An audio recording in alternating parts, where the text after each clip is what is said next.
கர்த்தருடைய பரிசுத்த நாமத்துக்கு மகிமையும் கனமும் உண்டாவதாக. இந்த 6வது மாதம் 1வது வாரத்தில் கிருபையாக கர்த்தர் நம்மை நடத்தி இந்த ஆராதனையிலே அவருடைய செய்தி கேட்பதற்கு இந்த மாதம் முழுவதும் அவர் பாராட்ட போகிற கிருபைகளுக்காக அவர் நாம் துதித்து ஸ்தோத்திரிப்போம். இந்த அருமையான நேரத்தில் இந்த வாட்ஸ்அப் மூலமாக உங்களை சந்திப்பதிலே மிகவும் மகிழ்ச்சி அடைகின்றேன். இன்றைக்கு நேரடியாக நாம் தேவனுடைய வார்த்தைக்கு நாம் கடந்து செல்வோம். 100ஆம் சங்கீதம் 5ஆம் வசனத்தை அனைவரும் எடுத்துக்கொள்ளலாம். 100ஆம் சங்கீதம் 5ஆம் வசனம். கர்த்தர் நல்லவர், அவருடைய கிருபை என்றென்றைக்கும், அவருடைய உண்மை தலைமுறை தலைமுறைக்கும் உள்ளது. ஜெபம் பண்ணலாம். பிதாவே, இயேசு நாமத்தில் வருகிறோம். இந்த 6வது மாதம் 1வது வாரத்திலே 100ஆம் சங்கீதம் 5ஆம் வசனத்தை மன்னாவாக தந்ததுக்காக துதிக்கிறோம். இதை நாங்கள் கேட்டு அபியாசமுடைய ஆண்டவர் நம்முடைய ஜனங்களுக்கு அனுகிரகம் செய்யும்.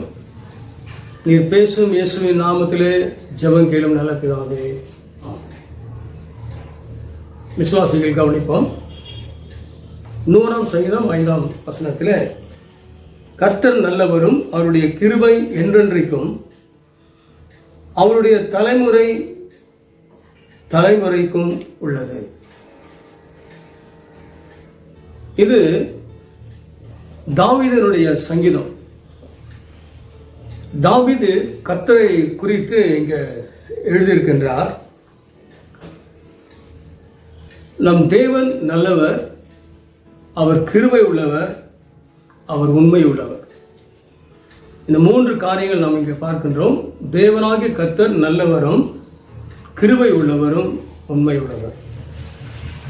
இன்றைக்கு நாம் தியானத்துக்காக எடுத்துக்கொண்ட பகுதி,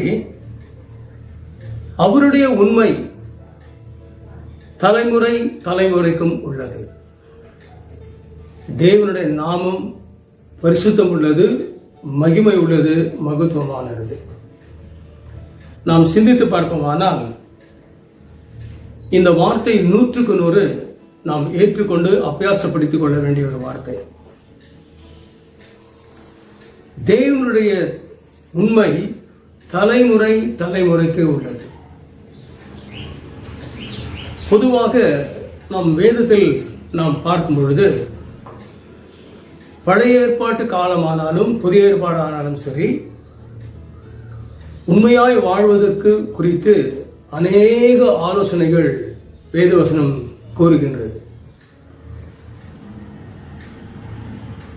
அநேக ஆலோசனைகள் உண்டு உண்மையாய் வாழ வேண்டும் என்பதற்காக. அதே சமயத்தில் வேதத்தில் சில பரிசுத்தவான்களுடைய நடக்கைகளை நாம் பார்க்கும் பொழுது, அவர்கள் தேவனாகிய கர்த்தருக்கு எல்லாவற்றிலும் உண்மை உடையவராய் வாழ்ந்த ஒரு சிலரை குறித்தும் வேதம் சொல்லுகின்றது. ஆனா இந்த காலகட்டத்தில் 100க்கு 100 உண்மை உள்ளவர்களை காண்பது மிகவும் கஷ்டம். 100க்கு 100 நான் உண்மையா இருக்கிறேன் என்று சொல்லுகிறவர்கள் இருப்பார்களா என்று கேள்விதான் எழும்புகின்றது.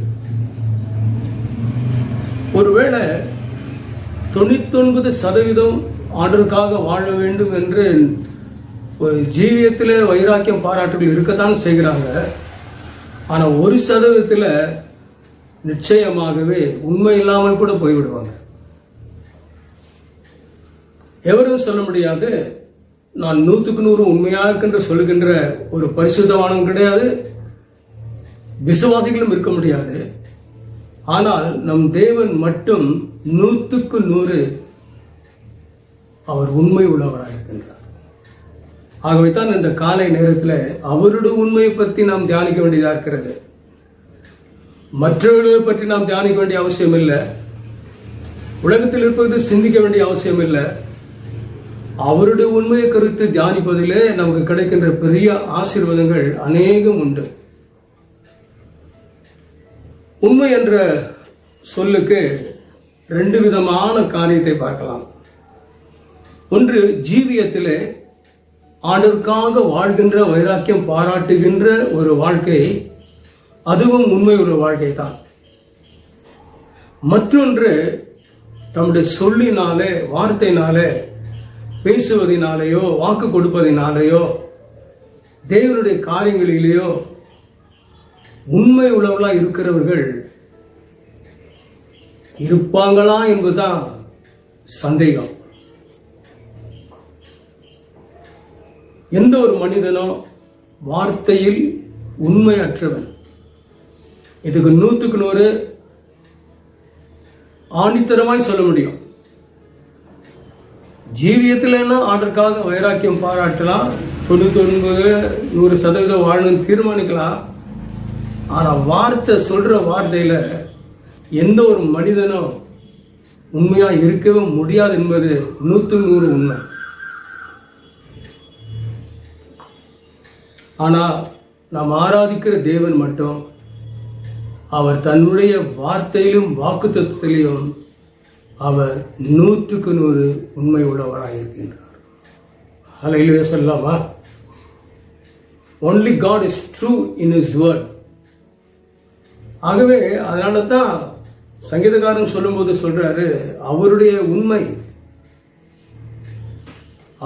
உண்மை ஏதோ ஒரு குறிப்பிட்ட காலத்துக்கோ, ஏதோ ஒரு சூழ்நிலைக்கோ, ஏதோ ஒரு ஆதாயத்துக்காக அவர் உண்மையா இருக்கிற தேவன் அல்ல.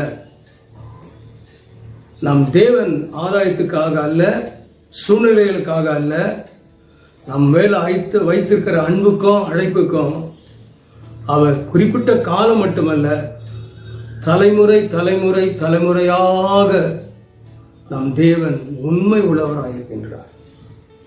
அதற்காக நாம் ஆண்டவரை அதிகமாக ஸ்தோத்திரிக்க வேண்டும். நாம் நம்புவர்கள் உண்மை இல்லாமல் போகலாம், நம்மிடத்தில் பேசுகிறவர்கள் உண்மை இல்லாமல் போகலாம். நமக்காக சில நேரத்தில் முன்னாக ஒன்று பேசி ஆறுதல் சொல்வதை சொல்லிவிட்டு பின்னாக புறம் கூறி பொறாமை பாராட்டி இவ்விதமாக பல தீமைகளை பேசுகிறவர்களும் இந்த உலகத்தில் காணப்படுகிறார்கள். ஆனால் மனிதர்கள் இந்த உலகத்தில் உண்மை இல்லாமல் போனாலும் நம் தேவனாகிய கர்த்தர் இன்று மட்டுமல்ல, நாளை மட்டுமல்ல, நம்முடைய தலைமுறை தோறும் அவர் உண்மையுள்ளவராயிருக்கின்றார். இதுக்கு ரொம்ப ஆதாரமாக தெளிவா தேவ வசனத்தை பார்ப்போமானால், அங்க என்னாகமம் 23:19 சொல்லப்பட்டிருக்கிறது, பொய் சொல்ல தேவன் ஒரு மனுபுத்திரன் அல்ல. அப்படின்னா மனுஷன் பூரா பொய் தான் சொல்வான். அவர் எவ்வளவுப்பட்ட பரிசுத்தவனா இருந்தாலும் கூட சரி, பொய் பேசுவான்.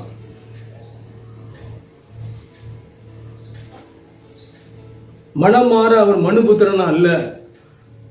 சூழ்நிலைக்கு ஏற்றவாறு தன் வாழ்க்கையை அமைத்துக் கொள்கிற தேவன் அவர் அல்ல.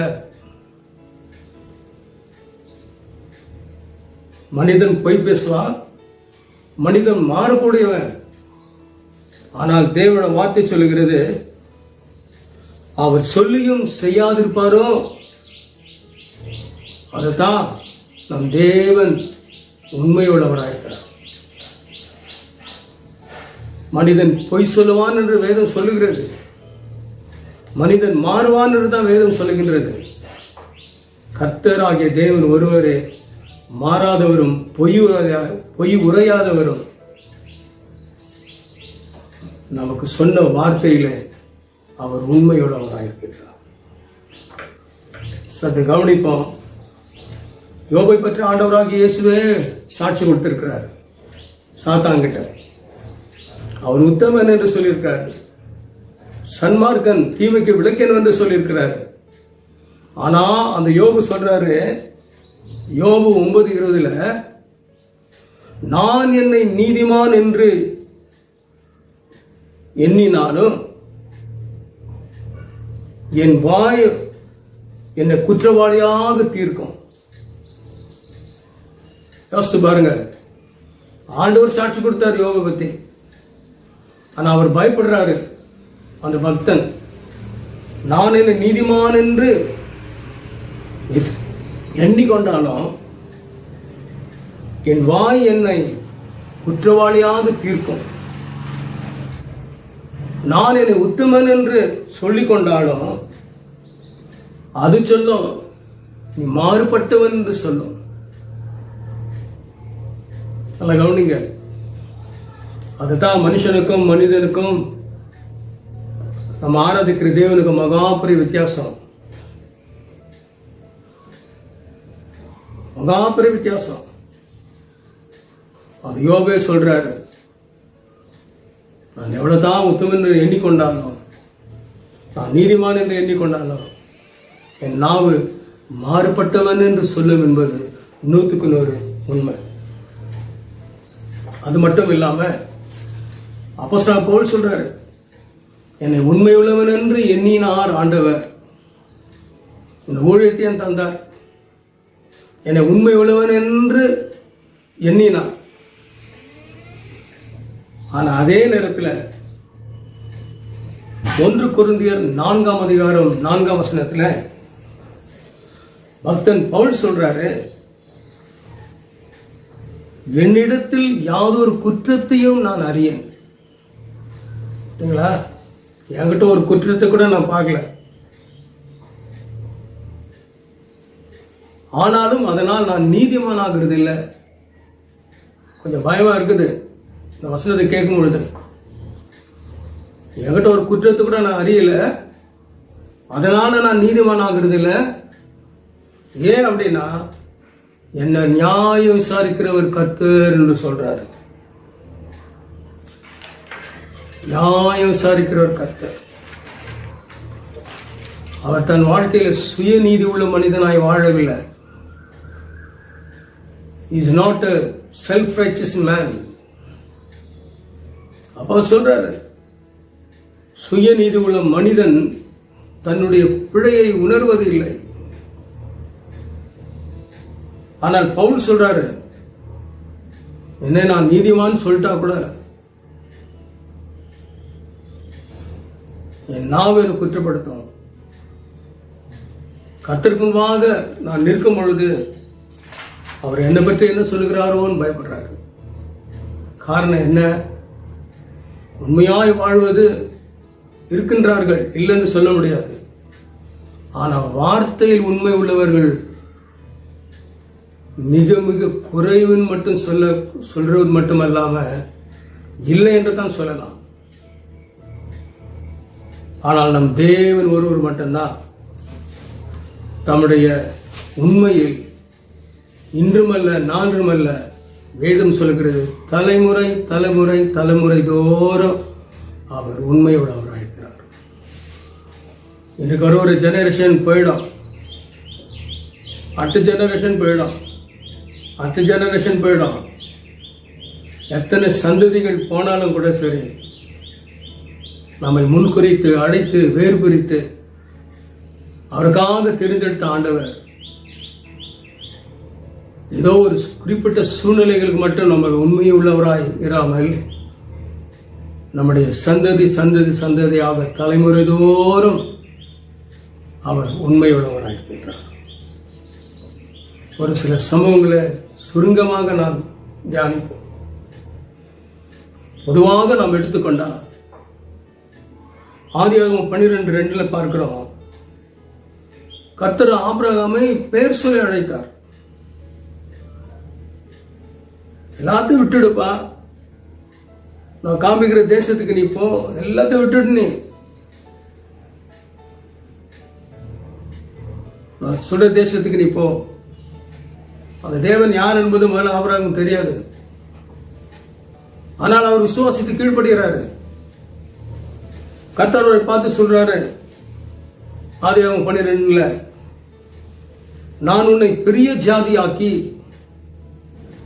உன்னை நான் ஆசீர்வதிப்பேன், உன்னை பெருக பண்ணுவேன் சொன்னாரு. அப்படியே மறந்து போயிட்டாரா? 75 வயசுல ஆபிரகாம் அழைத்தார். அந்த ஆபிரகாமை அழைத்த பின்பு 100 ஆண்டு ஆன பின்பு கூட கர்த்தர் சொன்ன அந்த வாக்குத்தத்த வார்த்தையிலையும் அவர் ரொம்ப ரொம்ப 100க்கு 100 உண்மை உள்ளவராக இருந்தார்.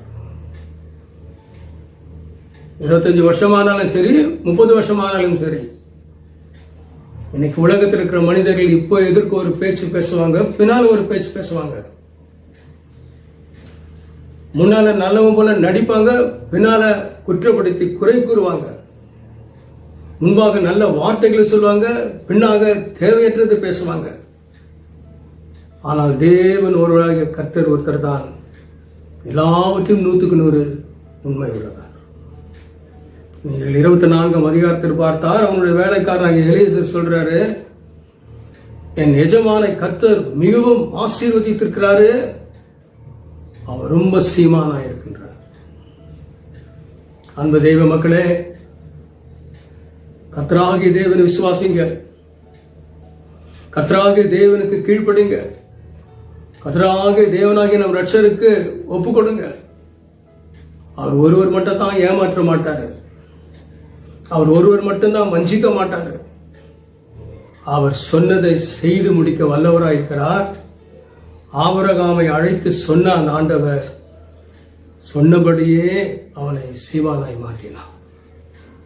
அவர் உண்மை உள்ளவர். அது மட்டுமா, தலைமுறை என்று சொன்னாரு. 2வது பார்க்கிறோம், அவருடைய குமாரனாக ஈசாக்கை குறித்து நான் பார்க்கிறோம். 26ஆம் அதிகாரம் 3ஆம் வசனத்தில் ஆதியாகமம் கர்த்தர் சொல்றாரு, இந்த தேசத்தில் நீ குடியிரு, நான் உன்னை ஆசீர்வதிப்பேன், உன் சந்ததியாரை ஆசீர்வதிப்பேன். ஆபிரகாம் சொன்னது 2வது தலைமுறையில வராரு ஈசாக்கு கேட்டார், நான் உன்னை ஆசீர்வதிப்பேன், இந்த தேசத்தில் இரு. கர்த்தரை விசுவாசித்தார், கீழ்ப்படிந்தார், நம்பினார் ஈசாக்கு. அந்த தேசத்தில் கொடிய பஞ்சங்கள் வந்தபோது கூட அவர் செய்த எல்லா விதமான விதைப்பிலையும் விவசாயங்களிலும் கர்த்தர் கூட இருந்து ஈசாக்கு விதைத்தான். அந்த வருஷத்தில் கர்த்தர் அவனை ஆசீர்வதித்தார். அவன் 100 மடங்கு ஆசீர்வதித்து பெற்றான் என்று சொல்லப்பட்டது. பெலிஸ்தர்கள் பொறாமை கொண்டாங்க. அதுபோலதான் ஈசாக்குக்கு சொன்ன வார்த்தையிலே அந்த தேவன் உண்மை உள்ளவராக இருந்தார். ஏன் ஆபிரகாமுடைய பேரனை பார்க்கிறோம் யாக்கோபு, ஈசாக்கின் மகனை பார்க்கிறோம் யாக்கோபு. தன் தகவனாகிய ஈசாக்கை விட்டு அவன் தன் மாமன் ஊருக்கு போகும்போது தரிசனத்தை காண்கின்றான். அந்த சொப்பனத்துல கர்த்தர் அவனோடு பேசுறாரு, பயப்படாத யாக்கோபே, நீ போகுமிடலாம் உன் கூட இருப்பேன், திரும்ப உன்னை நான் கொண்டு வருவேன். ஆதியாகமம் 28:15 வாசித்து பார்த்தோமானால் அங்க சொல்றாரு, நான் உன்னை ஆசீர்வதிப்பேன், உன்னை பெருக பண்ணுவேன். அது ரொம்ப பிரதானமான வார்த்தை. நான் உனக்கு சொன்னதும் செய்யும் அளவும் உன்னை கைவிடவே மாட்டேன்னு சொன்னாரு. ஒரு அலையில சொல்வோமாக, நான் உனக்கு சொன்னதை செய்யும் அளவும் கைவிடவே மாட்டேன். இப்படிப்பட்ட உண்மை உள்ளவர்கள் யாராவது இருக்க முடியுமா? அவர் உண்மையா இருக்கிறதுனால்தான் நாம் ஆசீர்வதிக்கப்பட்டிருக்கிறோம். அவர் உண்மையா இருக்கிறதுனால்தான் நாம் பிழைத்திருக்கிறோம். நம் தேவன் நமக்கு உண்மையா இருப்பதனால்தான் எல்லா நன்மைகளுக்கு நம்ம கைக்கூடி வருகின்றது. நம் தேவன் நமக்கு உண்மையா இருப்பதனால்தான் எந்த சத்துருடைய கிரியையும் போராட்டங்களும் நம்மளுக்கு தொடர்வதில்லை. தாயின் கற்பத்தில் முன்குறித்தவர், எல்லாம் சூழ்நிலையும் நடத்துகிறவர். நாம் தேவனாகிய கர்த்தரை விசுவாசிப்போம். அவர் ஒருவர் மட்டும்தான். இந்த சந்ததிக்கு மட்டுமல்ல, பின்வரும் சந்ததிக்கு மட்டுமல்ல, அதுக்கு பின்னாக வரும் சந்ததியும் கூட தலைமுறை தலைமுறை தோறும் சொன்ன வார்த்தையை சொல்லி ஆசீர்வதித்து மேன்மைப்படுத்தி பெருக பண்ணி ஆசீர்வதிக்கிறவர் தேவன் ஒருவர் தான். ஆம், இன்று அவரை விசுவாசிங்க. மனிதர்கள் உண்மையற்றவர்கள், கர்த்தர் ஒருவரே உண்மை உள்ளவர். ஆகவே அந்த உண்மையுள்ள இரட்சகரை விசுவாசித்து கீழ்ப்படிந்து நம்முடைய முற்பதாக்கள் ஆபிரகாம், ஈசாக்கு, யாக்கோபு என்பவர்கள் ஆண்டவருடைய வார்த்தையை விசுவாசி கீழ்ப்படிந்து நடந்தார்கள். அவங்க எல்லாம் தலைமுறைகளையும் சொன்ன வார்த்தையின் படியிலே உண்மை உள்ளவராயிருந்து ஆசீர்வதித்தது போல நீங்களும் அவருக்கு கீழ்ப்படிந்து விசுவாசித்து தேவ மக்கள் நடப்பீர்களானால் நம்முடைய முற்பதாக்களை ஆசீர்வதித்த தேவன் தலைமுறை தலைமுறை தோறும் உங்களையும் உங்கள் குடும்பத்தையும் ஆசீர்வதிப்பார். நாம் தேவனாகிய கர்த்தர் ஒருவர் தான் எல்லாவற்றிலையும் உண்மை உள்ளவர், உண்மை உள்ளவர், உண்மை உள்ளவர். கண்களை மூடி ஜெபம் பண்ணுவோம். பிதாவே, இயேசுவின் நாமத்தில் வருகிறோம்.